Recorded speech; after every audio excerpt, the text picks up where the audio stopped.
Agora quero que você abra comigo o capítulo 14 de Lucas. Lucas capítulo 14, começando no versículo 25. E com ele iam grandes multidões. Observe grandes multidões.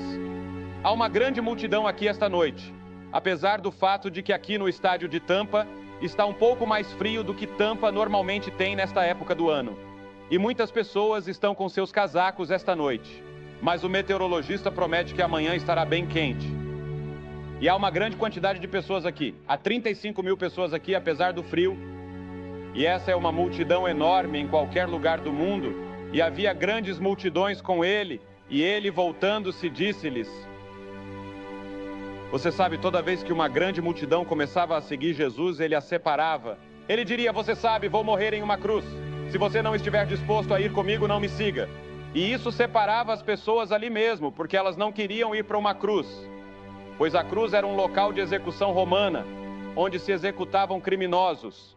E disse, se alguém vier a mim e não aborrecer a seu pai, e a sua mãe, e a sua mulher, e a seus filhos, e a seus irmãos, e as suas irmãs, e até a sua própria vida, não pode ser meu discípulo. Agora, é claro, esse é um idioma de preferência, em que Jesus está usando uma declaração exagerada para mostrar que Deus deve ser o primeiro e principal em nossas vidas em todos os momentos. Até mesmo acima de seu pai, sua mãe, seu irmão, sua irmã, ou até mesmo de sua vida. Cristo deve ser o primeiro. E ele disse que se você não estiver disposto a tomar essa decisão e não estiver disposto a fazer essa escolha, você não pode segui-lo. E então ele continua. E aquele que não carrega a sua cruz e vem após mim, não carrega a sua cruz e vem após mim, não pode ser meu discípulo. Pois qual de vocês, pretendendo construir uma torre, não se senta primeiro e faz as contas para ver se tem o suficiente para terminá-la? Para que não suceda que depois de haver posto os alicerces e não podendo acabá-los, todos os que o virem comecem a escarnecer dele, dizendo, este homem começou a edificar e não pôde acabá-los. Em outras palavras, Jesus está dizendo, se você vai me seguir, sente-se e calcule o custo. Porque as pessoas que seguiam Jesus eram jovens. Ele também era um homem jovem. Jesus morreu aos 33 anos e nessa ocasião, ele está a caminho de Jerusalém pela última vez.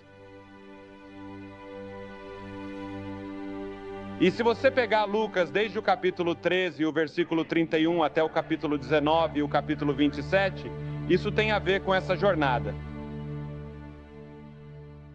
Isso o leva por várias partes do que chamamos de Terra Santa, a caminho de Jerusalém e da cruz para morrer por nossos pecados.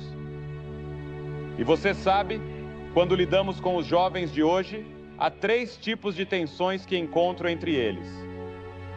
Primeiro, há a tensão entre os jovens e os mais velhos. Eles acham que estão impedindo que você tenha uma vida melhor. E o verdadeiro teste dessa geração ainda não chegou. O verdadeiro teste de nossa geração ainda está por vir, porque nosso mundo está enfrentando algumas nuvens de tempestade ameaçadoras, a corrida armamentista, a fome crescente no mundo e os gritos dos famintos em muitas partes do terceiro mundo, que não tem o suficiente para comer. E quer você goste ou não, teremos que ouvi-los. Porque eles estão ficando cada vez mais e mais altos, e não podemos continuar com ricos extremos e pobres extremos. E a nossa geração ainda não enfrentou, a nova geração ainda não enfrentou o fato de que você terá que carregar o fardo. Você terá que carregar o fardo dos erros da minha geração e da geração anterior. Porque, veja bem, nós acumulamos uma dívida gigantesca para você pagar. Os juros dessa dívida, neste momento, são de 60 bilhões por ano, apenas os juros. E alguém tem que pagar, e vocês são os escolhidos para pagar. Não cumprimos nossas possibilidades. E a dívida está ficando cada vez maior e maior e maior e maior. E os 400 bilhões estão sendo gastos em armas no mundo. Alguém pode apertar o gatilho que pode destruir a geração de vocês. E essas são as coisas aterrorizantes que você enfrenta. E você ainda não enfrentou isso, e nós também não. E eu, por exemplo, estou envergonhado com o que a nossa geração entregou a vocês, com os problemas que entregamos e com os erros que cometemos.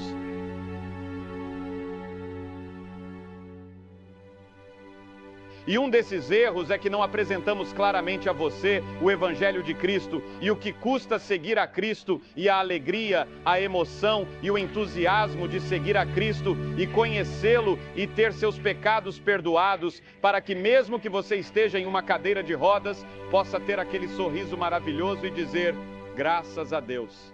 Que mensagem temos para dar a você? E a segunda tensão que encontro é criada pelos próprios jovens que não gostam de nenhuma parte do mundo, que herdarão e estão tentando abolir toda a sociedade. Como um deles disse, eles se sentem como se estivessem trancados na traseira de um veículo que foi construído de acordo com especificações corruptas. Não é seguro em qualquer velocidade e está sendo dirigido por um bêbado de meia-idade. Eles não querem dirigir, eles não querem nem mesmo ir para onde o carro está indo. Eles só querem sair do carro o mais rápido possível antes do acidente. E, se conseguirem, acamparão onde estiverem, na esperança de sobreviver se conseguirem ficar juntos. E a terceira tensão que encontro é uma tensão que vem dos jovens que usam uma palavra que usavam há uns 3 anos. Acho que os jovens não estão mais usando isso porque está um pouco desatualizado. Mas é uma expressão muito boa que encontro entre os jovens, mesmo nos dias de hoje, embora eles usem uma terminologia diferente. Elas significam a mesma coisa, pendurado solto. Eles são perturbados por um descontentamento mordaz. Eles estão testando os ventos da mudança antes de comprometer sua mente, seu corpo e sua alma. E eles representam muitos dos jovens modernos. Um garoto é pego trapaceando na escola e seus colegas dizem a ele, fique tranquilo. Uma garota engravida, você fica solto. Os alunos pressionados pelos pais para tirar notas melhores ficam soltos. Não se preocupe com isso. Quando o problema fica difícil, relaxe. Afaste-se dela. Não tente pensar para sair de uma confusão. Sinta o que você está fazendo. Abandonar padrões absolutos, eles só desligam você. Mas você sabe, a geração anterior a você, a minha geração e a geração passada, também eram idealistas. Você vê, eles foram tentados a desistir e se soltar milhares de vezes, mas em vez disso, mantiveram seus empregos, pagaram suas contas e seus impostos e lutaram em guerras que precisavam ser travadas para impedir que Hitler conquistasse o mundo. Talvez tenhamos sido ingênuos, mas esperávamos que a geração jovem pudesse assumir a carga da sociedade. E achamos difícil entender a falta de comprometimento hoje. E essa é realmente a falta que sinto entre muitos jovens. Eles realmente não se comprometeram com nenhuma filosofia, ideologia ou fé religiosa. Elas ficam soltas, esperando que o vento venha e as leve em qualquer direção. Peço a você esta noite que se comprometa com o Senhor Jesus Cristo. Conte o custo. Entregue tudo a Ele. Que Ele seja o Senhor de vocês. Deixe que Ele pense por você sobre o que deve fazer em relação à vocação, ao casamento e a esses grandes problemas que você terá de enfrentar pessoalmente. Assim como os problemas corporativos que teremos de enfrentar como uma geração inteira. Nosso mundo está se movendo muito rápido em direção a um clímax de algum tipo. Acho que estamos à beira de um terremoto internacional. E acho que isso pode acontecer a qualquer momento, certamente antes do final do século. A menos que milhões de jovens comecem a marchar para Jesus Cristo com amor no coração, rendidos, comprometidos, estudando a palavra com conhecimento das Escrituras. E é isso que eu peço a vocês, jovens acima de tudo, que conheçam esse livro. Se você pretende ser médico, advogado, empresário ou qualquer que seja a sua vocação, conheça este livro primeiro. Fico feliz por ter estudado em uma escola bíblica antes de ir para uma faculdade de artes liberais. porque eu estava fundamentado nas Escrituras antes de ir. E quando você chega à universidade, e é aqui que eu tenho um pouco de dificuldade com algumas igrejas, não com todas elas. Você sabe, nossos professores da escola dominical não são devidamente treinados para ensinar. Eles mesmos não conhecem as Escrituras. Eles não sabem como comunicar as Escrituras que conhecem. E nossos jovens precisam de treinamento e a igreja pode fazer isso. E em muitos casos, na maioria dos casos, eles estão fazendo isso. E graças a Deus pelas escolas bíblicas e pelos departamentos bíblicos em muitas de nossas escolas cristãs que estão ensinando a palavra de Deus aos nossos jovens. Mas em algumas escolas, tenha muito cuidado quando você fizer um curso bíblico. Quero dizer isso a você agora. Outro dia, um jovem me procurou e disse que queria ir para uma determinada universidade e eu disse, vá. É uma ótima universidade, mas você não deve fazer nenhum curso bíblico.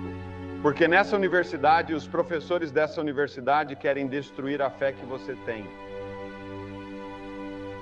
E isso está acontecendo com muita frequência em algumas de nossas universidades atualmente.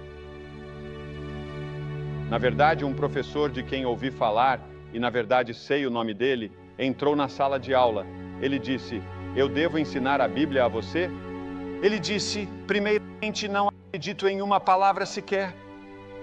E ele afirmou, vou tentar mostrar por que a Bíblia não é verdadeira. Bem, você pode ver esses jovens que estavam sentados ali, impressionados com o conhecimento do professor, vindos de suas casas onde foram ensinados a amar a palavra de Deus. Quantas tragédias acontecem dessa forma? E cabe à igreja ensiná-los.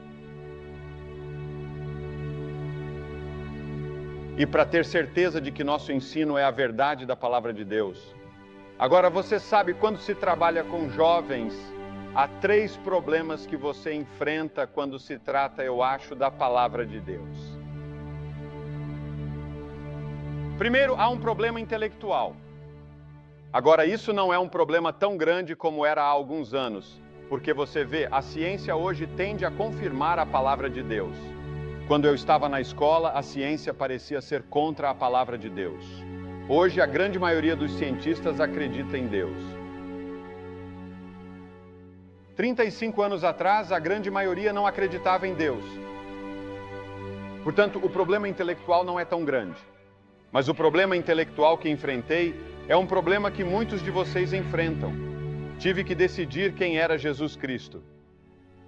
Ele estava o Filho do Deus vivo, o caminho, a verdade e a vida, a personificação de toda a verdade científica, a verdade psicológica, a verdade moral, a verdade espiritual. Ele era a personificação de toda a verdade. Essa é a decisão que precisa tomar hoje à noite. Você precisa tomar uma decisão sobre Jesus Cristo, uma decisão intelectual. A Bíblia não diz nada contra a mente. De fato, a Bíblia tem muito a dizer sobre a mente. Devemos amar o Senhor teu Deus de todo o nosso coração, alma e mente. Que haja em vocês o mesmo sentimento que houve também em Cristo Jesus. A mente é importante, mas lembre-se de que ela foi afetada pelo pecado. E você não pode vir a Jesus Cristo apenas intelectualmente. Esse último passo deve ser dado pela fé. E assim, pela fé, eu digo, Senhor Jesus, acredito que você é quem diz ser, o Filho do Deus vivo, o Criador do universo, que morreu na cruz por meus pecados e ressuscitou para minha justificação. Acredito que você está voltando para estabelecer seu reino. Sei que você é meu Salvador e pela fé eu o aceito. E quando faço isso, Ele muda minha vida, entra em meu coração e me transforma em uma nova pessoa. Ele fará isso contigo hoje à noite. O segundo problema que os jovens enfrentam ao vir a Cristo é um problema moral.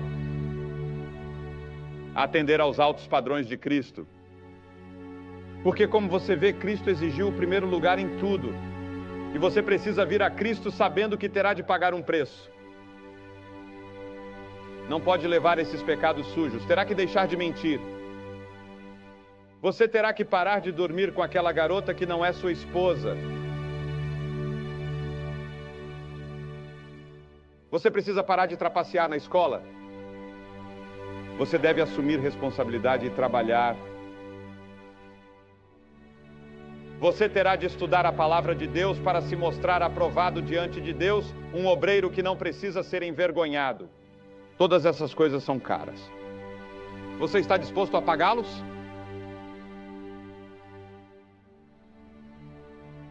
Esse é o problema moral. Seus padrões são muito altos e ele não mudou. Para se adaptar à nossa geração e aos nossos padrões permissivos em constante mudança. Ele ainda é o mesmo ontem, hoje e para sempre. Deus nunca muda. Esses são padrões elevados e não acredito que você possa mantê-los sem Cristo. Sexo jogado em você de todos os ângulos.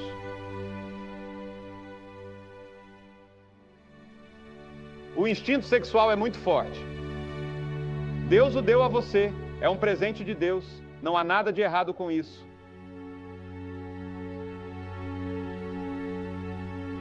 A pressão dos colegas. As coisas que vemos nos filmes e na literatura estimulam seus desejos sexuais. E você não pode viver uma vida limpa hoje, a não ser de uma única maneira, que é com Cristo em seu coração. Paulo diz: fui crucificado com Cristo. Já não sou eu quem vive, mas Cristo vive em mim.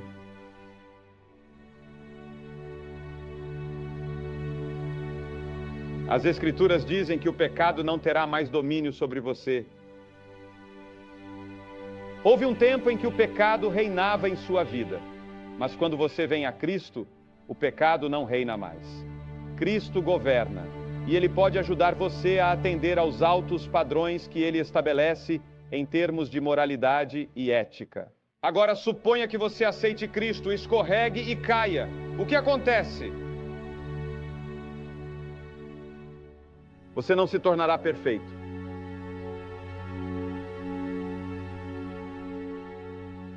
Imediatamente, se você realmente conhece Cristo, você se levantará e se ajoelhará e dirá: ó Senhor, sinto muito, perdoe-me, eu me afasto desse pecado, não quero cometer isso novamente. E você o confessa, reconhece-o, e Ele é fiel e justo para perdoar seu pecado. Portanto, se você pecou, volte para Ele esta noite e diga: Senhor, eu pequei. Você não tem direito a receber o prêmio? Eu me rendo. E depois, é claro, há outro problema, que é o problema emocional. Porque, como você vê, somos feitos de mente, vontade e emoção. Ele quer ser o Senhor da sua carreira, do seu casamento. Você não deve se deixar levar pela emoção. Ninguém diz que você precisa chorar quando se aproxima de Cristo, ou que precisa rir quando se aproxima de Cristo, mas digo a você que não é possível olhar para essa cruz por muito tempo e perceber seu profundo significado sem se emocionar.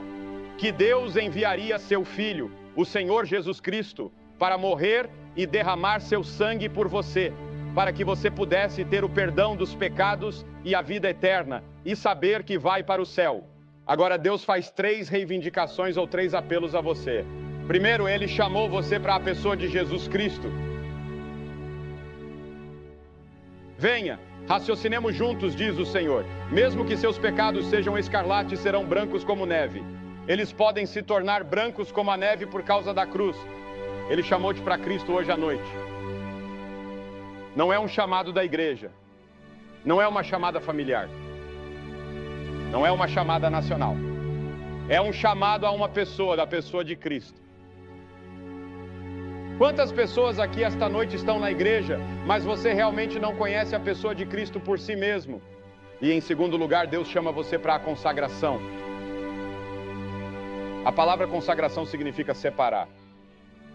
Agora nós fazemos a dedicação, mas somente Deus pode consagrar. Rogo-vos, pois, irmãos, pela compaixão de Deus, que apresenteis os vossos corpos em sacrifício vivo, santo e agradável a Deus. Pense em sua vida como uma casa. Você é o proprietário da casa. Você tem um anel de chaves. E quando você responde ao chamado de Cristo, você dá a Deus a chave da porta da frente de sua casa. Você entrega sua vida a Cristo como Salvador e Senhor. E quando você responde ao chamado de Deus para a consagração, você retira as outras chaves do anel, uma de cada vez, e as entrega a Deus. Para uma mãe ou um pai, isso significa que você vai ao berçário e entrega seu bebê somente a Cristo. Para um aluno, isso significa que você dá a Deus a chave de sua educação. Para um empresário, isso significa que você dá a Deus a chave do seu negócio, a chave da sua carteira. Você dá a Deus a chave do seu romance. Você dá a Deus a chave do seu futuro casamento. Ele se torna o Senhor. Portanto, assim como vocês receberam o Senhor, andem nele. Como você recebeu Cristo? Você o recebeu pela fé. Agora você deve andar de acordo com a fé. Dê a ele os anéis e as chaves desse chaveiro. E em terceiro lugar, Deus chamou você para o treinamento. Vou lhe dizer, gostaria que tivéssemos 1 milhão de jovens neste momento que dissessem: vou para onde o Senhor quer que eu vá e serei o que o Senhor quer que eu seja, Senhor. Como Deus poderia usar você em lugares da Índia que eu conheço, na África e na América Latina, e aqui mesmo nos Estados Unidos ou na Europa. Bem no seu próprio bairro, na costa oeste da Flórida, Deus pode usar você. Ele precisa de você. Minha própria denominação vai nomear 1000 novos missionários em um culto em Houston, Texas, em junho. E eles estão orando para que 1000 novas pessoas venham naquela mesma noite, novos jovens, e digam: Senhor, eu irei aonde você quiser que eu vá, serei o que você quiser que eu seja, eu serei um missionário. Ele precisa de enfermeiras, médicos, empresários e sim, políticos cristãos. Líderes cristãos que estão prontos para sair, pagar o preço e servir a Cristo. Estou chamando vocês esta noite para se juntarem ao seu exército. Marche com ele sob a bandeira da cruz, com o amor dele em seu coração.